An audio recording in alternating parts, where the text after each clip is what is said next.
So this session is entitled Regulating Prices, Profits and Behaviour. There is nonetheless a little bit of a health and pharma aspect to some of the papers, as you will see. And we've got three wonderful speakers with some very interesting papers. I'll introduce them in turn. Just a little bit of housekeeping. Unfortunately, because of the interruption, we're having to shorten this session slightly. So the speakers will each attempt to cover their material in 22 minutes. And sadly, we won't have a Q&A at the end of each paper, but please keep your questions for the lunch break, which follows immediately afterwards. And hopefully you can put your questions to them then.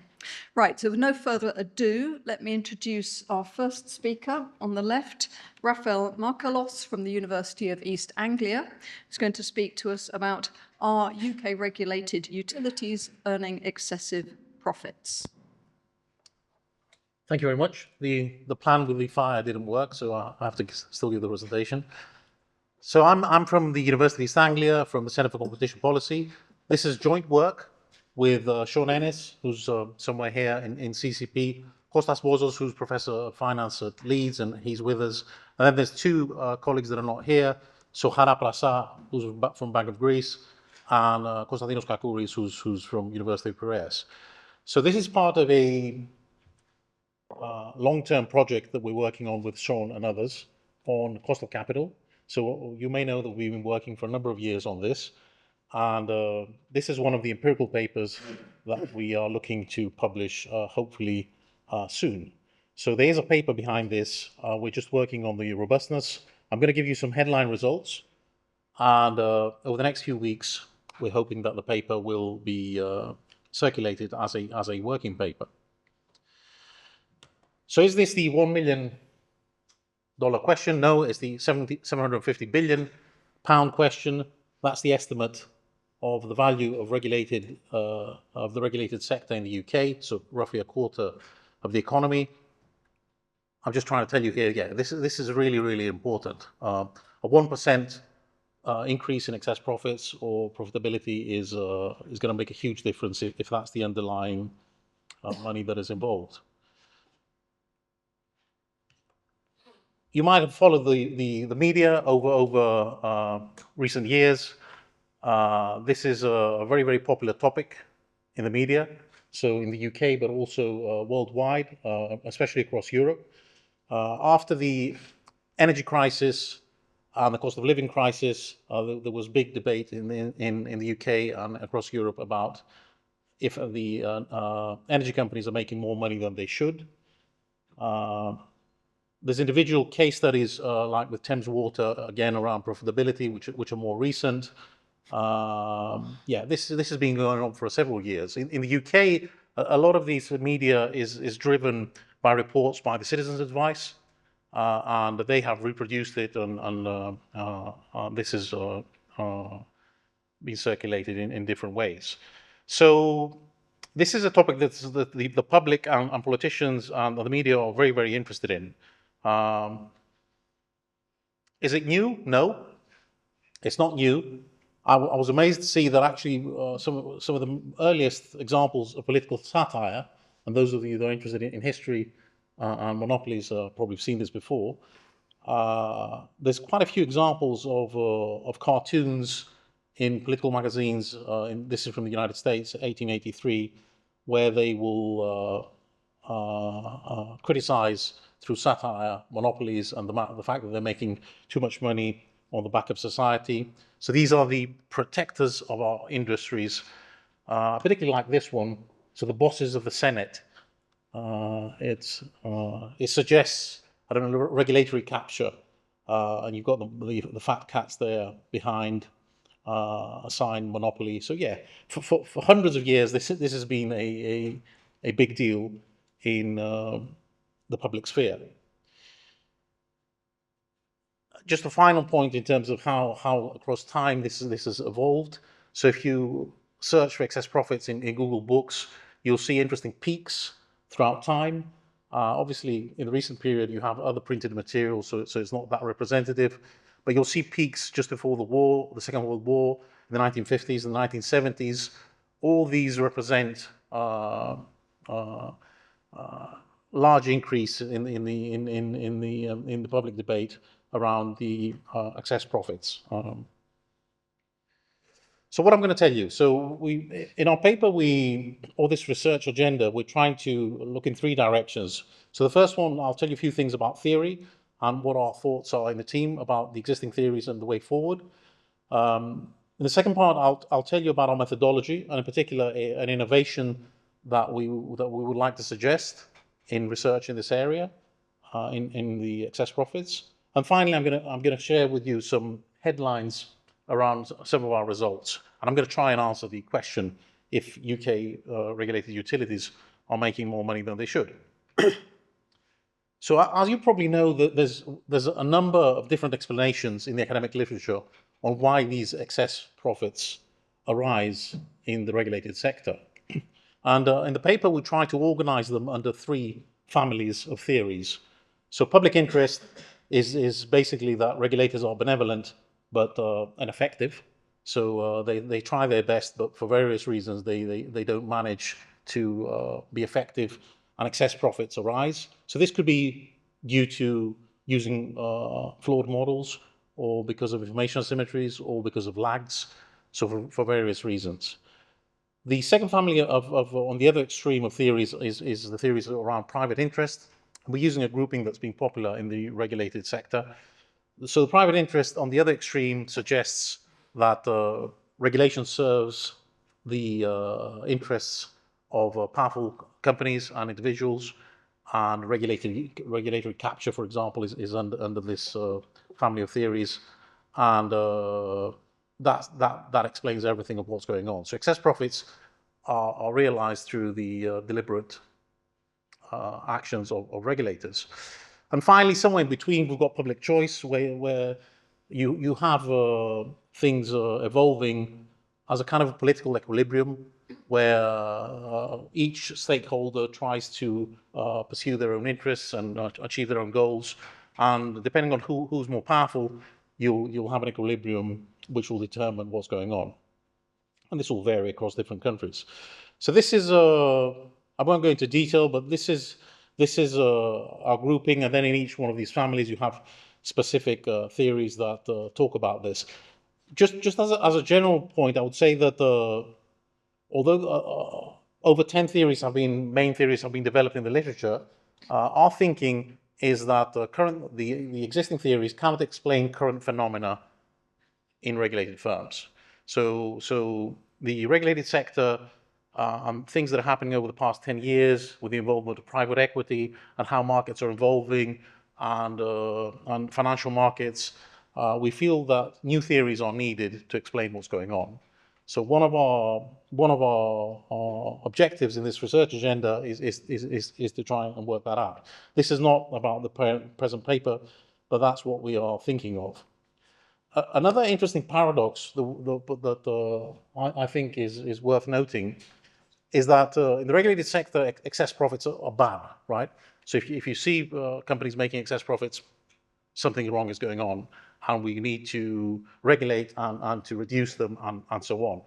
If you look at general business and strategy and finance and so on, excess profits are actually an extremely good thing, and they are celebrated, and companies that achieve them need to be identified, and you need to invest in these companies.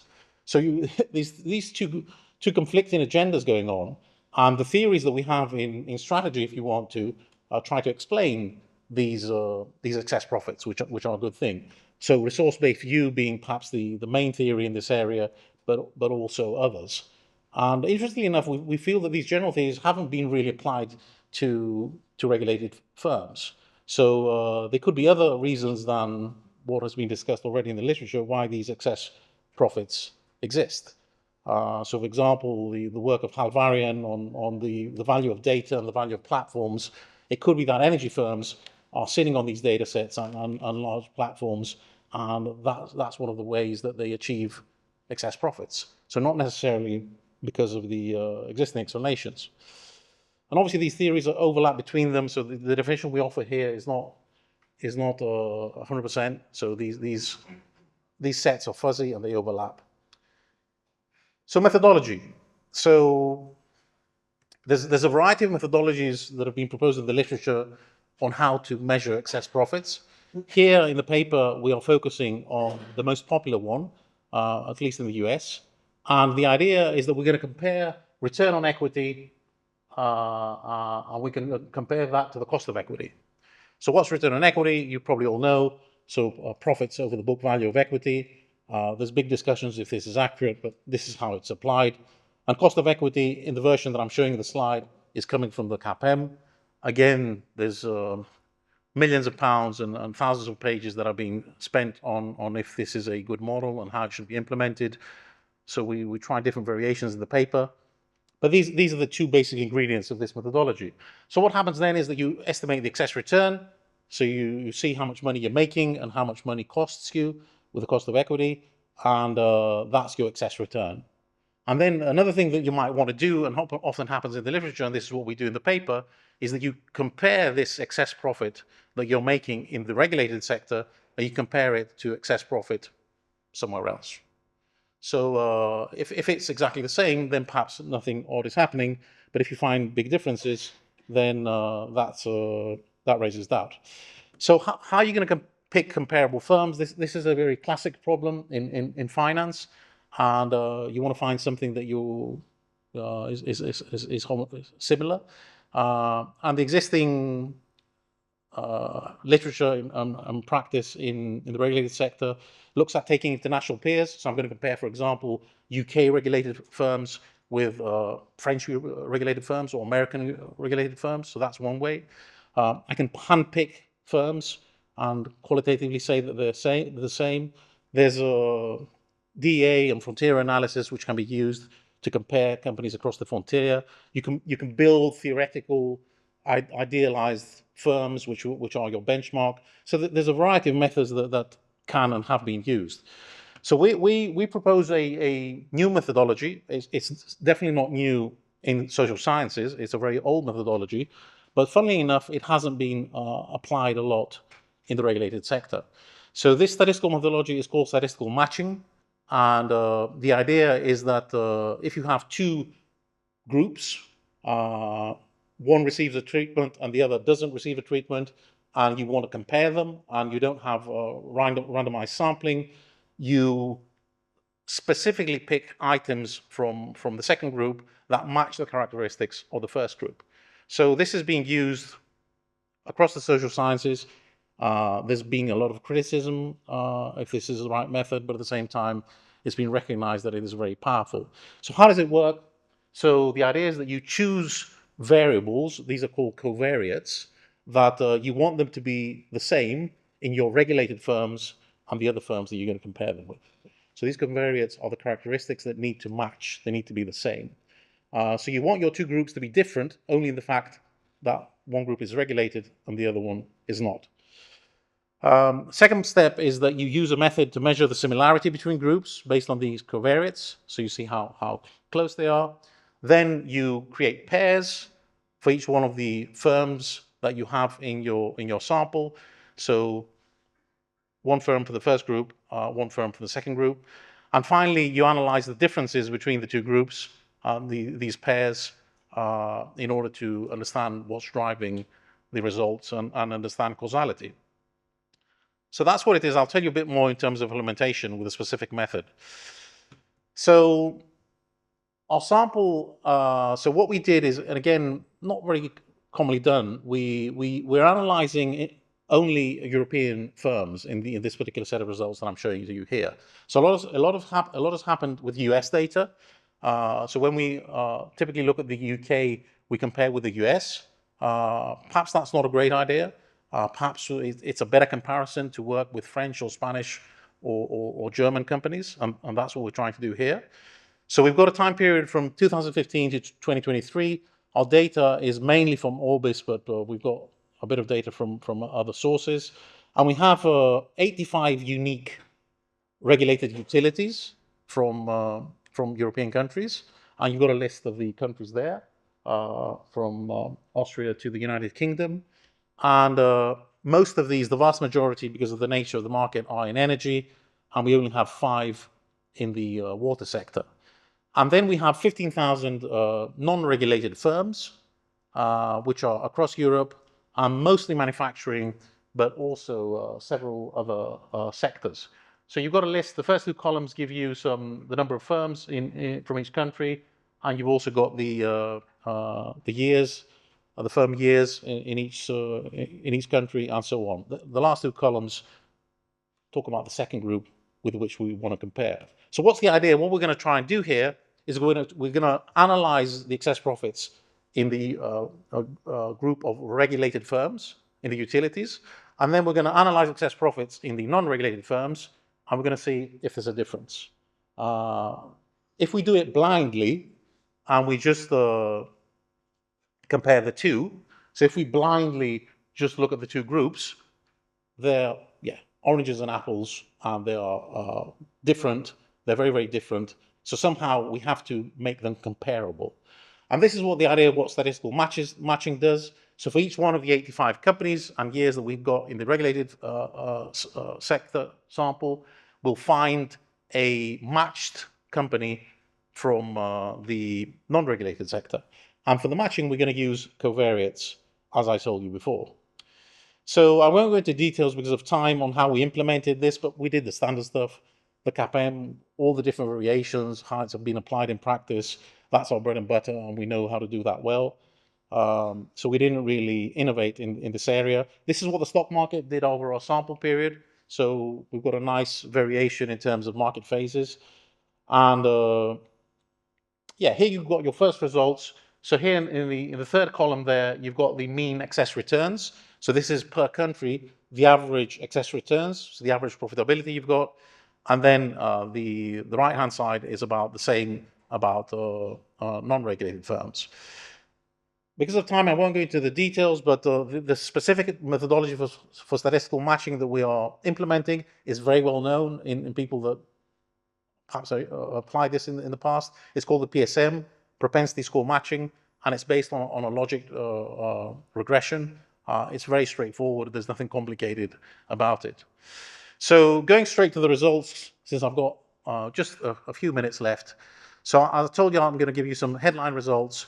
So this table just is some testing that shows that the two samples that we chose are comparable. So the average excess return in the group in the first one, those are the two variables we use to match them. And EBIT over interest expense is a reflection of credit rating. Fixed assets over turnover is a reflection of how many fixed assets are in the firm. So I'll go straight to this slide, which is the main results. So the main hypothesis is if regulated firms have excess returns, excess profits that are different than those of non-regulated firms. So any way that you look at it, so if you look at the average excess returns, or if we do some weighting to reflect the differences in size in these companies, or if we look at the median, the statistical results are the same. So there's a difference, there's a statistically significant difference, which is quite substantial, between the money that you're making if you are operating in the regulated sector compared to the non-regulated sector. So this doesn't tell you why this happens, and all the theories that we mentioned in the beginning will give us these known effects and explanations about these why these excess profits are happening. But what we can observe here, and this is pretty robust, is that excess profits do exist, and the difference is quite substantial between the two groups. So as an investor, you're better off going in the regulated sector. Why would you go into non-regulated firms? These are risk-adjusted profits, right? If you look at them throughout time, you'll see this variation here. In 2021, so the bottom curve is the non-regulated firms. In 2021, you'll see that the non-regulated firms had a big peak. That's because of COVID, possibly, and they received a lot of support. And then in the later part of the sample, in the regulated sector, you'll see a big increase there in the average excess returns, probably because of the energy crisis and the spike in the windfall profits of the excess sector. I told you, final slide, the title of the presentation was about the UK. And in this graph here, we're comparing the excess profits, the average excess profits, the average excess returns of UK regulated firms, of non-UK regulated firms, and then non-regulated firms. So we've got these three groups that we're looking at. And it's a bit of a mixed picture. The problem is that if you look at specific countries, you don't have large samples, so it's difficult to get statistical significance. But the graph seems to paint in the direction that they are excess profits if you eyeball it. But if you run statistical tests, you'll find a statistical significant difference between UK regulated profits and all the other non-regulated firms across Europe. But if you focus only the comparison within the UK, then this difference becomes insignificant. So yeah, as I said, this doesn't. It's difficult to work with small samples, and this doesn't say a lot about causality, which is the main story of the paper, why these excess profits arise. So that's all from me. So that was the question, and glad to have answer questions over the break. And I'm conscious that we have to move on. Thank you very much. Thank you very much, Raphael. And so keep your questions, keep them in mind for the break, and Raphael will happily discuss with you. Right, moving on to our second paper, we have Javier Boncompte from University College London and also the Institute of Fiscal Studies, talking about product reformulation with endogenous unobservables, evidence from the soft drinks industry levy in the UK. Okay, thanks. Well, I'm Javier Boncompte. I'm a last year PhD student in economics at UCL. And thanks to the organizers for having me here presenting my work on reformulation in response to the soft drinks industry levy here in the UK. So I hope this doesn't sound controversial, but the overconsumption of sugar is the main source or the main cause behind the worldwide obesity crisis that we are living. And soft drinks are the main source of sugar intake across the population, especially when we are looking into the young and low-income groups. So it is not a surprise that an increasing number of countries around the world have introduced some sort of tax over this type of products. The idea behind these taxes seems to be simple. You tax sugary products. This will push up the price of these sugary products. Then people will move away from these higher prices into healthier alternatives and therefore reduce their sugar consumption and therefore fighting obesity, right? However, this is not so simple because firms know that if people move away from their current products, that is going to affect sales and it's going to affect profits. Therefore, they will try to find ways to mitigate or lessen the impact of these taxes on their bottom lines. So what an effective and smart tax design can do is harness these responses and try to push firms to reformulate their products, make them healthier, cut down the amount of sugar on them, and therefore also reduce the tax burden on consumers. However, most countries don't do this, right? So most countries use a uniform rate that doesn't reward healthier products with a lower tax rate. Some of them even tax non-sugary products that use artificial sweeteners, like diet products. So only 1 out of 5 countries on the map that I showed before has this type of tier, these tier designs where based on the amount of sugar that they have, right? So basically, products with more sugar have a higher tax rate. And then if you move your product from the high bracket of the tax into a lower bracket of the tax, you will be paying less taxes, right? So the thing about this is not just that there are only a few countries doing this, right, trying to induce reformulation from firms, but also that measuring the impact of reformulation is difficult because The effects of reformulation will, of course, depend on how did the products change, what changed within the products. And some of these changes will be easy to observe. So think about the amount of sugar on them, right? It's going to be right there in the nutritional label of the product. But some other changes may go undetected, especially when we are not even measuring those characteristics. And I want you to think about the taste of a product, which is closely linked to the amount of sugar it has. And therefore, if there is a change in the amount of sugar, we should think that there is a change in taste happening as well. So in order to address these issues and try to measure and quantify the effects of reformulation, both in terms of the policy outcomes and also in terms of the impact in the market structure, I will propose and estimate a model of product reformulation and study how these multiple tiers that the soft drinks industry levy introduces induce firms to reduce the sugar content in their products. And then I will use this model to assess the policy's health and welfare outcomes, study the effects in the market structure, and also say something about the impact on fiscal revenues from this tax. So with that being said, and in a short summary of what I find, before that is there is a notable 22% drop in sugar consumption from soft drinks. And although I don't look at it, but there is little evidence that people get they move to other categories of products to consume that amount of sugar that they are moving away from in soft drinks. In terms of pricing, I find that firms play this strategically. So they don't only increase the price of tax products, they also increase the price of non-tax products.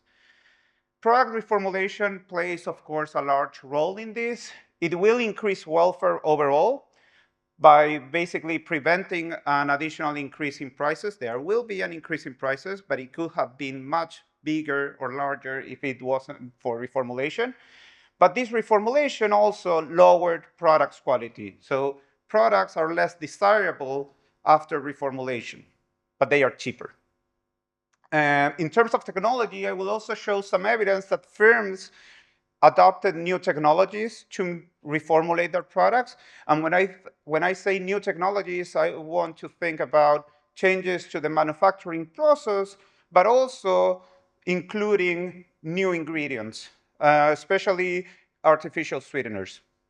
And in terms of revenues, reformulation will help increase fiscal revenues because essentially this prevention of price increases is going to help retain consumers in the market that will have otherwise moved away from it, right? So yeah, now a few more details about the UK soft drinks industry levy for those that do not know about it. So basically, this is one of the first multi-tier soft drink taxes around the world. Portugal was a bit earlier than the UK. And basically, this tax applies to all drinks with added sugar, with a few exceptions for milk-based products, cocktail replacements, and baby formula, okay? Because we are focusing on products with added sugar, natural juices will be excluded from the tax, as long as they don't have extra sugar on them. So basically, the three tiers will be based on the amount of sugar that they have per 100 milliliters. If your product has less than 5 grams of sugar per 100 milliliters, it's exempt from the tax. If it is between 5 and 8, it's going to be paying 18 pence per liter. And if it has more than 5 grams per sugar, as most products did before this policy, they will be paying 24 pence per liter. So some key facts. It was announced in March 2016. Every year, this levy is rising around 300 million pounds, but it was originally intended to rise 500 million pounds. And the policy was aiming to induce reformulation from firms. And for that, it gave 2 years for firms to prepare and reformulate their products. So the policy only came into effect in April 2018. And over here at the side, you can see some of the changes from a few popular brands. So brands like Iron Brew, Ribena, or Lucozade change their products and move the amount of sugar from more than 10 grams of sugar per 100 milliliters to less than 5, and therefore avoided the tax completely, while other popular brands like Pepsi and Coca-Cola kept their recipes as they were and had to pay they remain in the high bracket of the tax. Now, it's important to mention that other brands from these big international companies did reformulate. So other brands like Fanta, Sprite, 7-Up, and so on did cut down the amount of sugar. It's just Pepsi and Coca-Cola that remain with high sugar content. So to look deeper into this, I will be using multiple sources of data. I don't want to go into too much detail because of the time, but basically I will be using data on input prices from the ONS. I will be using sales data from a Bring Home household consumption panel. I will be also using information about the product's nutritional information and some other supplementary data on weather and stuff like that, just for the demand estimation. Okay, so the first fact I want to show is that the policy was effective in reducing sugar consumption, and the average product per product sold in the market basically fall by around 40% with the introduction of the tax in 2018. Now, this fall in sugar cannot be explained by prices alone, because both the price of tax products and non-tax products went up. So therefore, it cannot just be that sugary products become more expensive and people are running away from these higher prices. Number three, I want to say that firms reformulated their products looking at the thresholds defined by the tax. So like I said before the policy, most sugary products were in the high end of the tax with more than 8 grams of sugar per 100 milliliters, most of them being around 10, actually. But then after the levy, you can see that most of them cluster just below the thresholds of the tax. Now, this reformulation suggests that they were looking at the tax, but it's not just that they clustered below the threshold, they also brought to the market these reformulated products when the tax came into effect in 2018. So when we look at what were the effects of this reformulation in the market, we see that there is a decrease in price dispersion in sugary products, and this can be consistent with the idea that there is less product differentiation in the market. Okay, and then I will show more evidence about this, but basically, if we had more differentiated products in the market, we will expect people to have a wider range of prices for those products. Reformulation also reduced concentration, and basically this means that the big brands have a lower market share than they used to do before. So an overall summary of the effects of the policy, there is a reduction in sugar consumption. There is a strategic pricing response from firms, and product reformulation reduced sugar on products, but this may have some unobserved effects in the quality or the taste of these products. So I will capture all these responses through a structural model. I don't want to go too much into the details. So basically, the idea of how this model will work is that I will treat soft drinks as differentiated products. Some of these characteristics that differentiate products can be observed, and some of them I won't be able to observe them, but consumers know them, and they will have preferences over these characteristics. And actually, they will have heterogeneous preferences over these characteristics.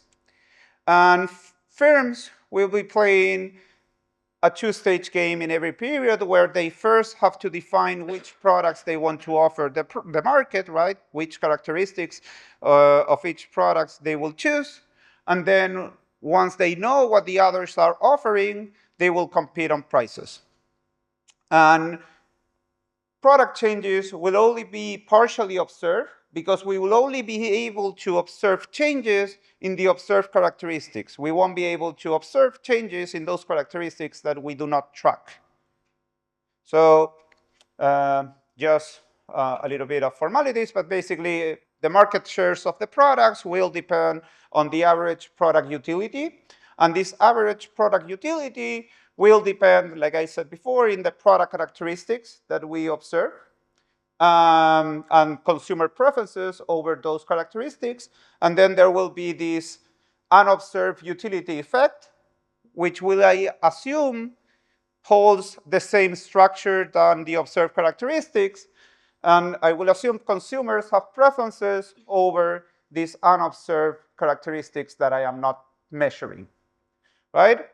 And this is called a factor. You could say this is a factor model if you want. And using these factors will allow me to, first of all, distinguish what is a change in consumer preferences from what is a change in the product characteristic, what is caused by product reformulation and what is caused because people just change their preferences over these things. It will also allow me to address the relationship between sugar and these unobserved characteristics. And it will allow me to study firm responses in a flexible way. So if there is a technological change, this will allow me to track that, okay? But for this to work, I will need a model of the firm. So very quickly, the firm is choosing what products to offer.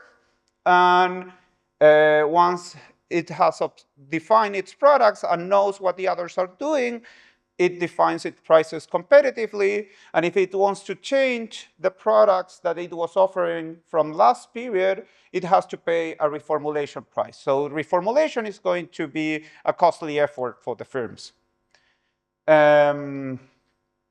So I will just skip all about identification and the estimation of the model, but it is there.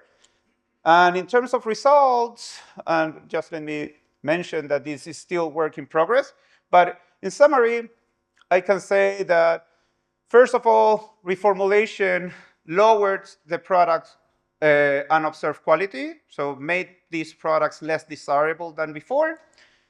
This is closely related to the fact that the unobserved dimensions that the model is estimating for each of these products not only went down, so they are on average worse than before, but also they have less dispersion, so they are more concentrated. There is less product differentiation in the market. When we study the cost structure of these products, we find that the cost structure of reformulated products is different from the ones that were before. And therefore, we assume this is related to a different technology for producing these products. Now, to measure the impact of the policy, I use the estimates of the model to simulate 4 different scenarios. So I will have a baseline scenario where there is no tax, no product reformulation, and that will be my benchmark for the different scenarios. Then there will be a naive scenario where this is normally how people like to think about soft drink taxes. There will be no reformulation, no strategic price response from firms, and then the only thing that will happen is that there will be 100% pass-through from the tax into the product. So sugary products will be more expensive, non-sugary products will remain the same, and we can compare the effects to reality against that. A counterfactual scenario where there will be no reformulation, there will be a tax. All products are taxed in an equivalent amount as they are with these multiple tiers, and they will adjust prices strategically, right? You can think about this as an alternative tax design. Basically, each product has a specific amount of tax to pay, and they cannot change that number by changing their products. So there is no incentive to reformulate their products. And finally, the full policy scenario where there is reformulation, there is a tax, and there will be strategic price responses. So when you compare these different scenarios, the first thing you see is that the amount of sugar sold in the full policy scenario against the baseline without the tax is 22% lower than it would have been without policy. Now, interestingly, the counterfactual scenario of the pure tax no reformulation generates a larger drop in the sugar consumption, but that is because prices go up a lot more, and then this pushes a lot of consumers out of the market completely. In terms of volume, it's also less than without policy, but it is more than what it would have been if there was no reformulation, because, again, we are pushing people out of the market.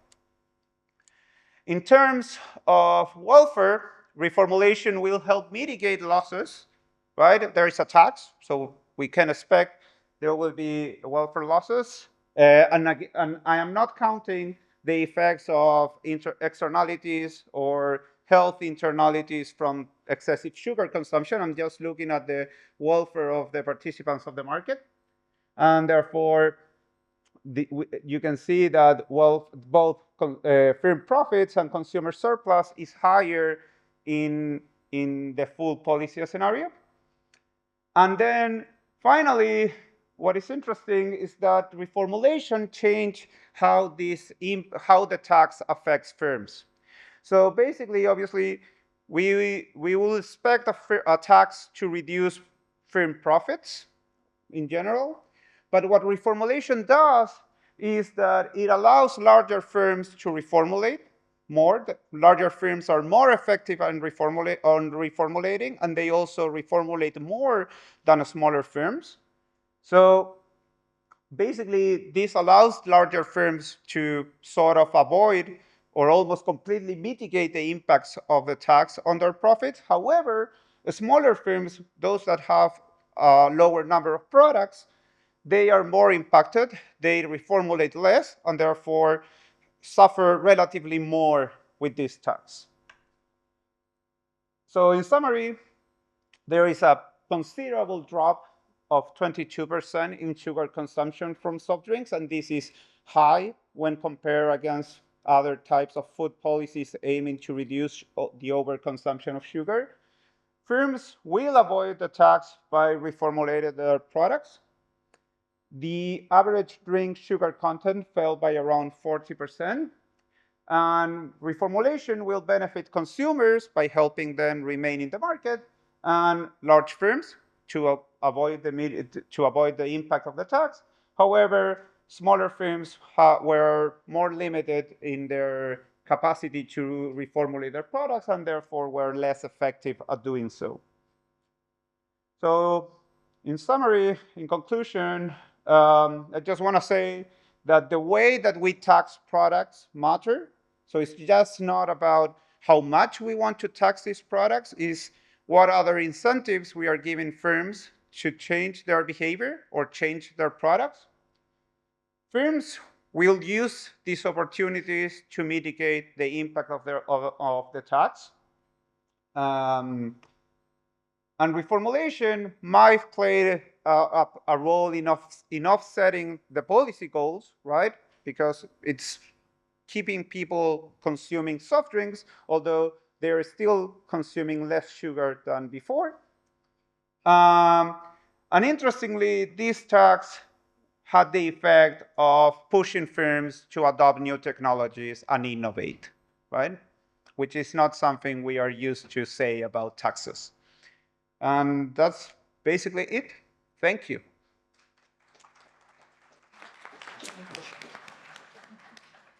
Thank you. And now we have Miroslava Marinova talking about a matter of merit. The CAT overturns and remakes the CMA's Phenytoin decision upholding infringements. So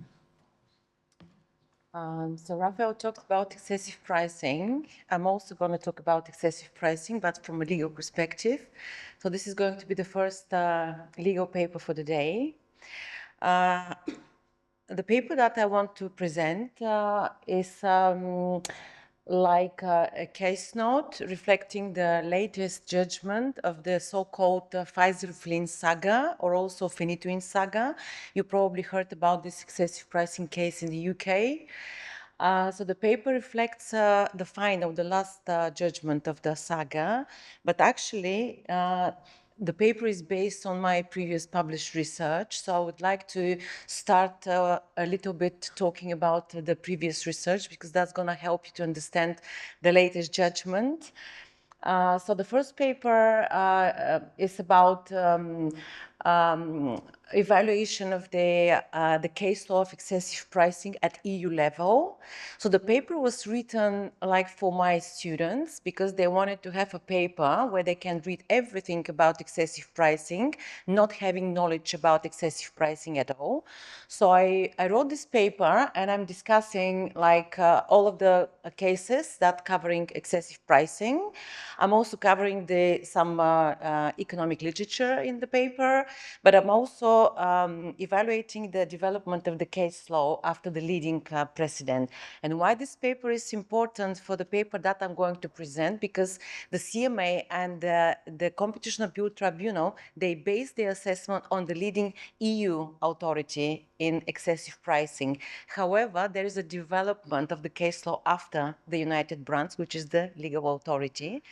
And my point is, let's consider whether they looked at the development actually after the United Branch, because they refer to United Branch, and the whole assessment is based on United Branch. So in a second, I'm going to present the United Branch legal test as created by the court in 1978. So I published first the paper discussing the EU development of the case law. And then in the second paper, I'm discussing just the Pfizer-Flynn case. So I started with the CMA decision, and then the appeals, the CAT judgment, the Court of Appeal judgment. And when the final judgment was delivered by the CAT, I had to write another paper, because I just needed to like finish the the discussion of all the cases. So if you want to know about the development of the case law on excessive pricing, I recommend you to start with these papers before you read the paper that I'm going to present now. So, of course, I want to start with the established authority, because, as I said, the CMA and the CAT based the assessment of excessive pricing on the established authority. That's the United Branch case delivered by the Court of Justice in 1978. So I'm going to start with the core definition. So the court said a price is excessive and thus abusive if it bears no reasonable relation to the economic value of the product supplied. So this is the definition developed by the court 1978, still the definition that the court is referring to. Right, so in this case, so we're talking about the judgment delivered 1978, right? The court developed the test, how to test whether a price is excessive. And the court said, you have to look whether the difference between the actual price and the cost actually incurred is excessive. And we're calling now this excessive limp of the test. And then the second element of the test is if the excessiveness is established by this price cost test, then you have to look whether the price is either unfair in itself or unfair when compared to competing products. And now we call this the unfair limb. So basically, we have a legal standard developed by the court that contains twofold tests. The first one, excessiveness test, and the second one, the unfair limb. Also, the court said there are alternative methods, and economists can offer many alternative methods and benchmarks, so we should take them into consideration if that's the case. So basically, I just outlined the leading authority for excessive pricing. That's the United Branch case delivered by the court. So in my paper, I looked at the development of the case law after United Brand, and I looked at all these cases that are listed here on the slide. So basically, pretty much every single case delivered from 1978 till today. The last case was Aspen. That was actually a settlement decision. Right. What I identified very different benchmarks that the competition authorities, the European Commission and the court used. I identified that the price cost test was used only twice in Port and of Helsingborg and in Aspen. Also, I found that comparison with prices with other products or geographical markets also have been used, and analysis of the price evolution over time. A very important comment that I identified, that the second limb of the unfairness test, which is basically comparison with competing products, has never been independently applied due to practical limitation, which is basically the difficulties to find a suitable comparators for the dominant company. And in most of the cases, these comparators, they have been rejected, because if there is a suitable comparator, it probably should be considered in the market definition rather than, to be used as a comparator. So that's why the evaluation and the development of the case law after United Brands is very important, which is in my first paper. All right. So this is very important. And the final conclusion is that a price increase lacking justification is unfair. So based on the evaluation of the case law. So now moving to the pharma industry and the excessive pricing cases in the UK. I want to do like a summary of the pharma cases in the UK. So they have very common characteristic. In all of the cases, a significant price hikes observed for off-patent medicines, no corresponding improvement or justification for the price increase, so no objective justifications. Original manufacturers are presumed to have already recouped their research and development investment, so in general, no objective justifications. And then deliberate exploitation of the regulatory regime. So that was common for all of the excessive pricing cases in the UK. So let me start now with the saga, the Pfizer-Flynn saga. So the original decision was delivered by the CMA in 2016. The CMA found the two companies dominant, and they based their legal assessment on the legal EU authority, United Brands. That's why I wanted to start with the test developed by the court back then. And the CMA conducted the price cost test, which is the first element of the United Brands excessiveness test. And they considered that the price is unfair in itself, and there is no need to compare the price with comparators, with other competing products.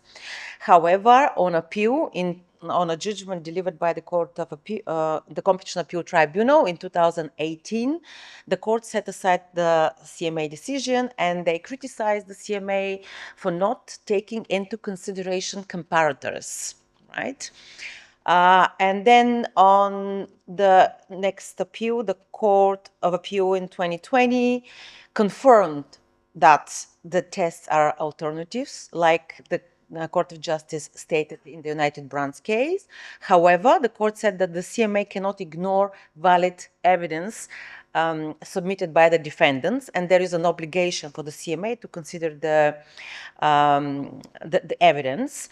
And the Court of Appeal decided to remit the case back to the CMA, and they asked the CMA to review these comparators. I want to talk a little bit about the cost plus methodology that was used by the CMA. So going back to the United Brands test, this is the first limb of the test that measure excessiveness. As you remember, I said the court clarified that you have to compare the cost and the price and to identify the excessive profit of the price. However, I looked very carefully at the cost plus methodology used by the CMA, and my reading shows that actually this methodology is very advanced and reflects different profitability indicators, and then that enables comparison of profitability metrics with similar companies within the same industry, and even products within the Pfizer, for example, product line.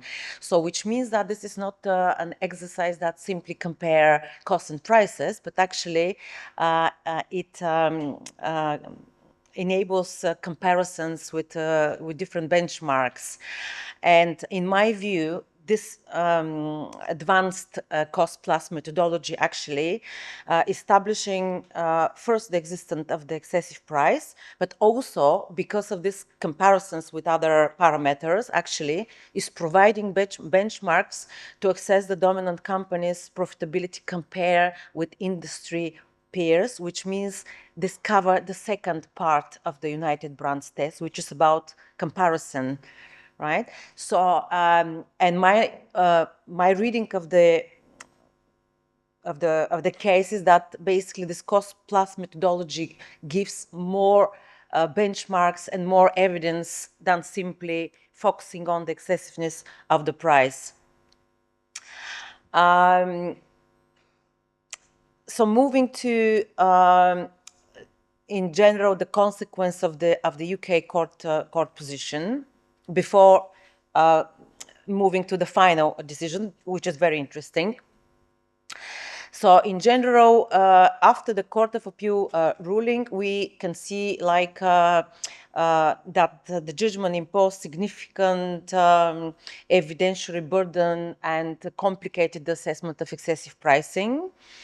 But now I'm gonna very briefly explain the final judgment of the saga, which is the CMA remittal decision. So basically delivered in 2022, the CMA followed everything what the Court of Appeal said. They looked at every single benchmark again, and they specifically focused their assessment on the second limb of the United Brands test, which is comparing to competing products.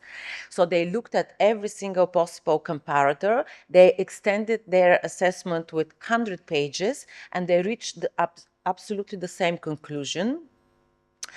However, on appeal, the CAT judgment was very surprising because the CAT disagreed with everything that the CMA done, and they decided to remake the decision. So what the CAT said, they said the CMA over-relied on the cost plus methodology because the CMA used the results of the cost plus methodology also to prove unfairness of the price.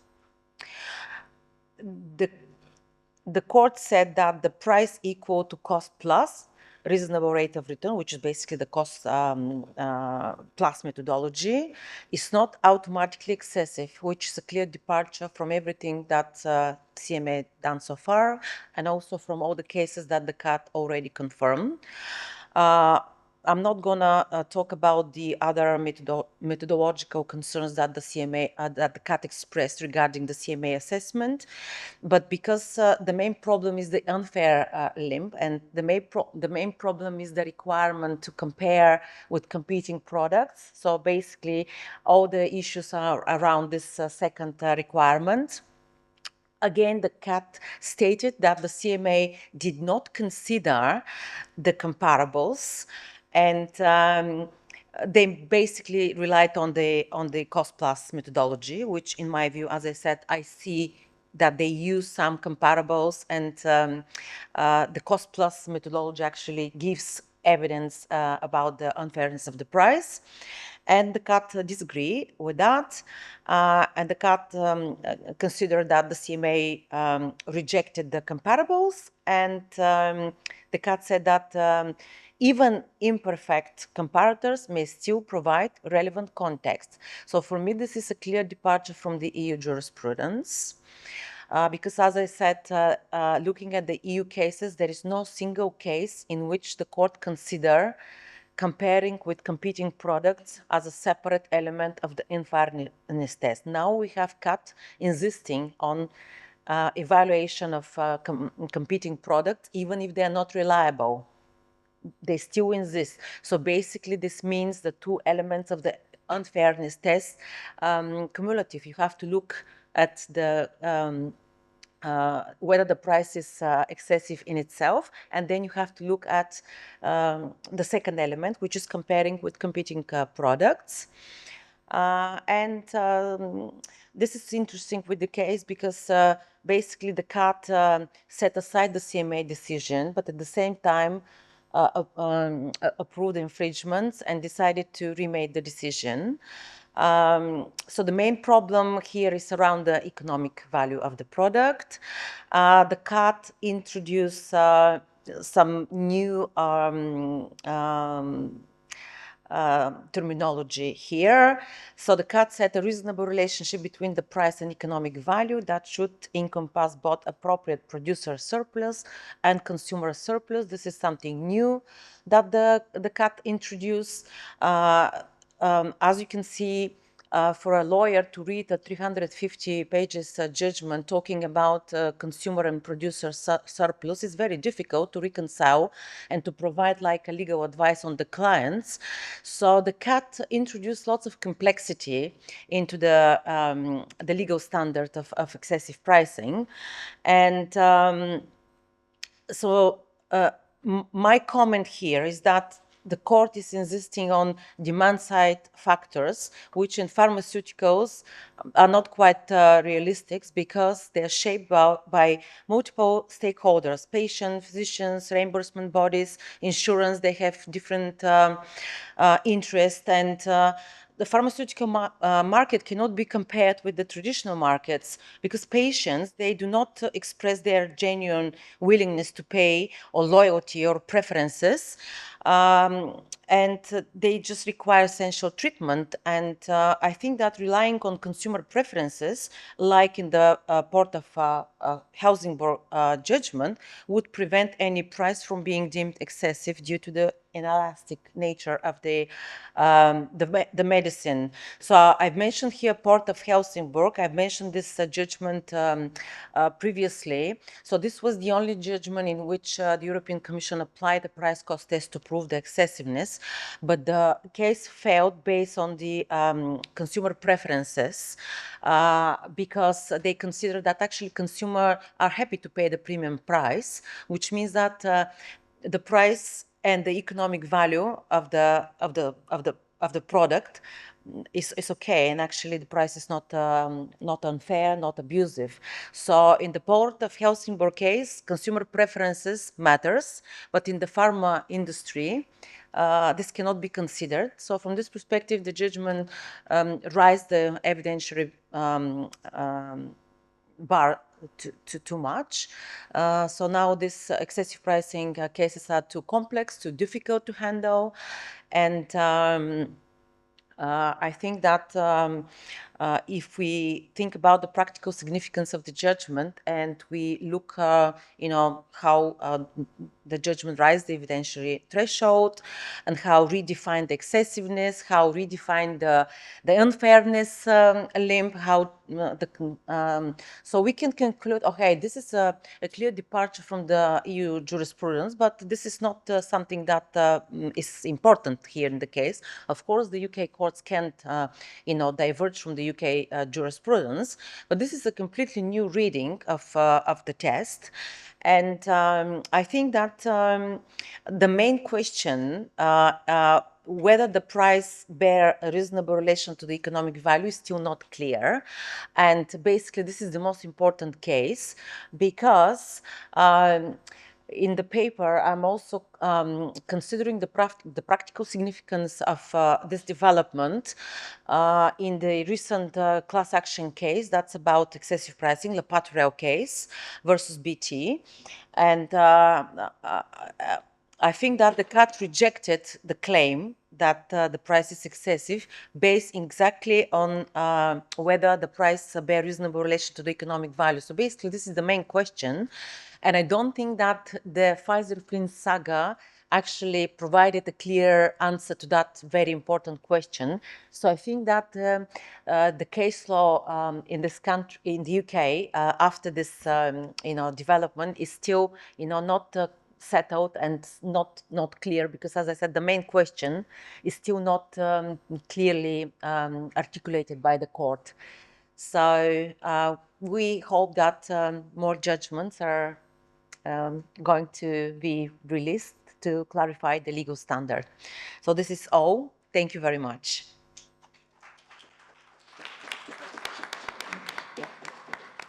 Okay, it remains for me to thank all three speakers for their fascinating contributions. I think all three raise a number of very interesting questions for further discussion, certainly things I'd like to have said to each of you. So let's take it to lunch. We're also, thank you for bringing us dead on time. We're back at 1 o'clock, lunchtime, so fantastic. We're back on schedule. Let's go for lunch, 1 hour, and I'm sure all three speakers will be happy to chat about their contributions. Thank you all again. Thank you.